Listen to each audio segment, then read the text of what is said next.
All right, I hope you guys have a good Thanksgiving. I personally am having pork chops tomorrow. That's my tradition. Uh, when I was back in Jersey, people would say, "Do you like turkey?" I said, "No, I like pork chops better."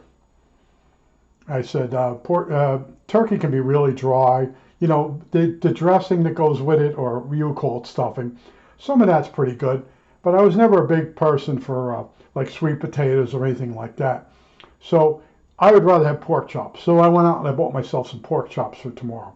But as far as this command radio goes, this is now the worst project I've ever been on. The guy's original wiring, uh, let's say for the filaments, he did an excellent job, and some of the other parts, he did a great job. Then all of a sudden, it's like he lost his spirit, and he started just tack soldering wires. And the one bad thing about this project is they tell you to take the BFO out. Well, the BFO tube is actually a preamplifier for the audio section. They have you take that out, and then they have you put another two tubes back in uh, to make up for the. You change the two output tubes. You put in a preamplifier and then an output tube. Okay, when actually you had the preamplifier tube already there, just don't turn the BFO on. Very bad articles. I can see why some of these radios have really been botched up. But one of the first things you do when you get a radio, you think you have it working. You know, you turn it on and you check to see if the oscillator's working by picking it up on the radio. Now what I have is I have a wire coming off the IF can going near the radio, and you can see.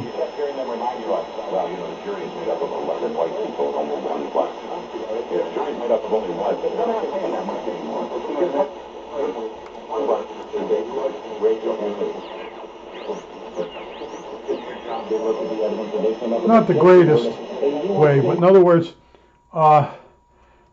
when you take off the first IF, you take a wire off and make sure, watch it, it's the plate. Make sure you don't touch it because it's got 300 volts on it, 200 volts, whatever you're using. And you put it near a radio and you set the radio for the IF, which in this case is, I want to look at it. Where's my flashlight? I think it's 239. 339, 239. Boy, I tell you, when you get old, you can't see nothing.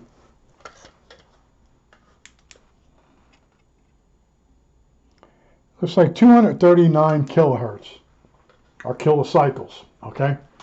Kilocycles is old, kilohertz is new. Still the same frequency. And that would be on long wave. That's why I like this DX390 Radio Shack. I use it as a diagnostic tool, okay? And if you put this on, and you put the radio on, and you have wire coming out of the IF, when you tune the radio to a station, you'll pick it up. It takes about 15 seconds for the tubes to warm up.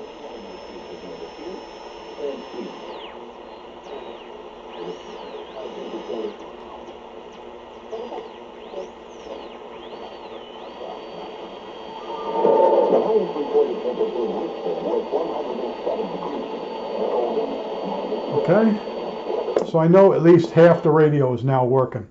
My third IF is not working. I'll be digging in that section. There's so many wires and so many things that have been touched in this radio.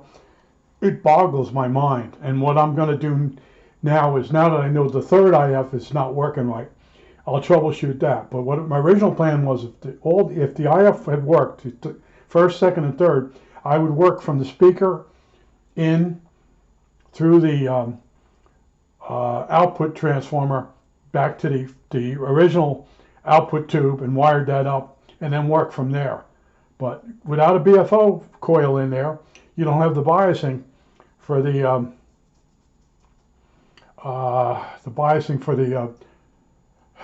preamplifier tube. Okay, and I think I see a wire sticking out of this hole right here. Oh boy, I'll tell you, this thing's a nightmare. But I stay with it, and I take it step by step. And you know, I went to school for radio, television.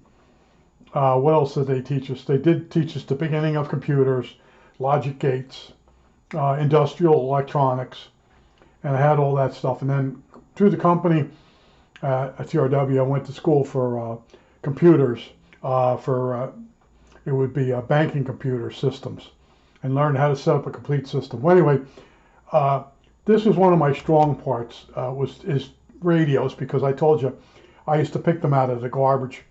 And my dad had a TV caddy, so I had all the tubes, I had most of the parts, and I'd troubleshoot the radio, get it working, and I'd either give it away or scrap it out for parts, or throw it out. In some cases, I would do what you'd call resurrection.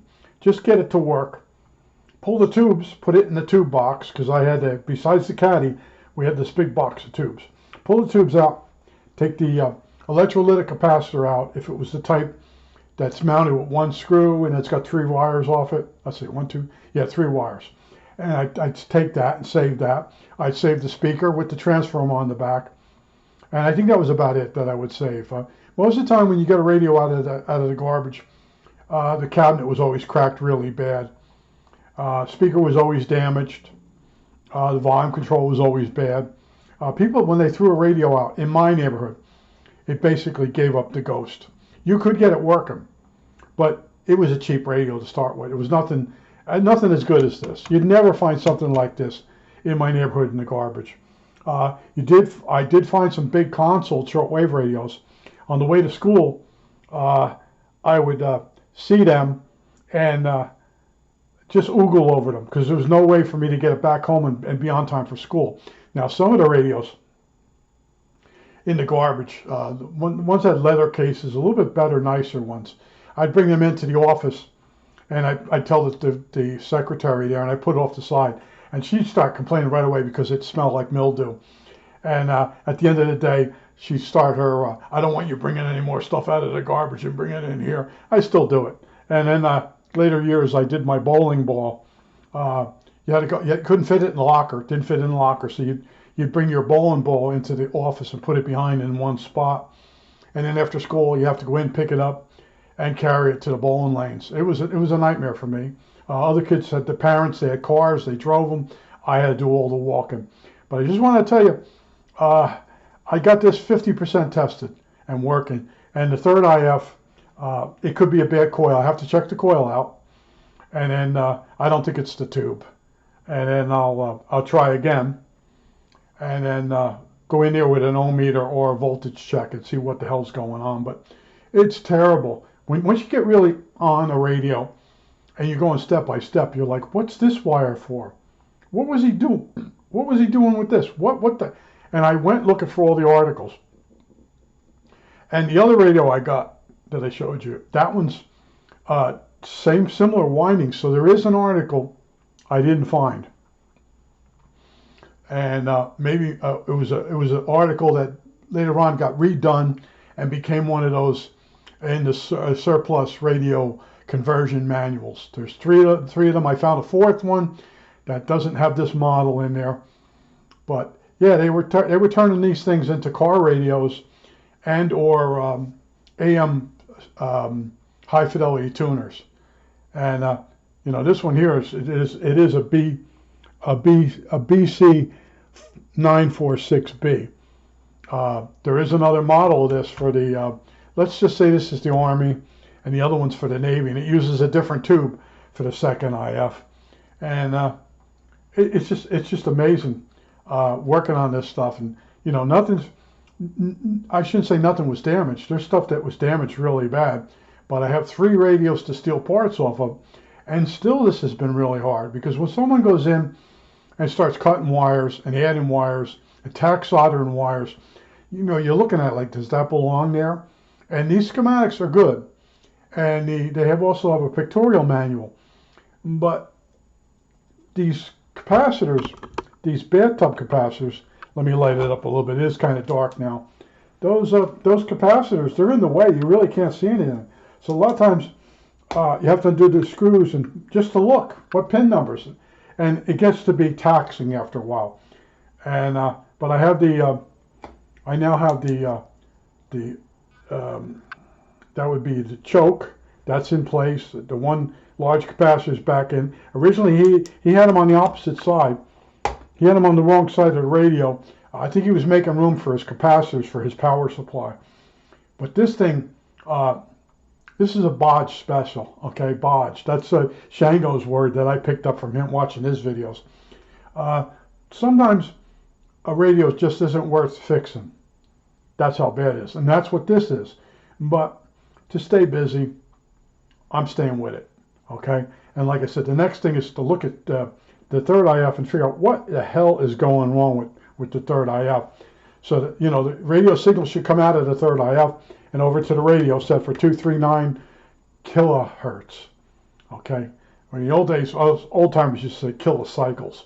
But the guy Hertz, he was a scientist, they named cycles after Hertz, because I think he was the one that figured out an AC cycle, whatever it is. You can go read up on it.